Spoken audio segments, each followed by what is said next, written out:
माधुरी पाटू यांना राज्यस्तरीय आदर्श शिक्षक पुरस्कार प्रदान। बोरामणी येथील श्री वीरतपस्वी इंग्लिश मीडियम स्कूलच्या मुख्याध्यापिका माधुरी संजय पाटू यांना राज्यस्तरीय आदर्श शिक्षक पुरस्कार देऊन गौरव करण्यात आला। माधुरी पाटू या केशेगाव तालुका तुळजापूर केशेगाव येथील रहिवासी असून बोरामणी येथील श्री वीरतपस्वी इंग्लिश मीडियम स्कूलच्या मुख्याध्यापिका म्हणून अनेक वर्षांपासून कार्यरत आहेत। ग्रामीण भागात इंग्रजी माध्यमाच्या शिक्षणाचा प्रसार आणि शिक्षणाबरोबरच सामाजिक जबाबदारीची जाणीव असे मोलाचे त्यांचे योगदान पाहून ध्येय एज्युकेशन फाउंडेशन महाराष्ट्र राज्य यांच्या वतीने राज्यस्तरीय आदर्श शिक्षक पुरस्कार देऊन त्यांचा गौरव करण्यात आला।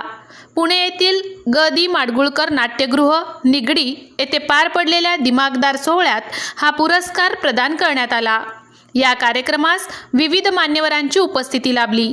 या प्रसंगी जगात एक नंबर म्हणून गौरवलेल्या शाळेतील शिक्षक दत्तात्रय वारे गुरुजी यांच्या हस्ते तसेच पिंपरी चिंचवड महानगरपालिका उपमहापौर शर्मिला बाबर, पुण्याचे डेप्युटी कलेक्टर शुभम पवार, माध्यमिक शिक्षणाधिकारी डॉक्टर बाबासाहेब कारेकर तसेच सुदाम शेंडगे यांच्या प्रमुख उपस्थितीत पाटू यांना हा राज्यस्तरीय आदर्श शिक्षक पुरस्कार प्रदान करून सन्मानित करण्यात आले।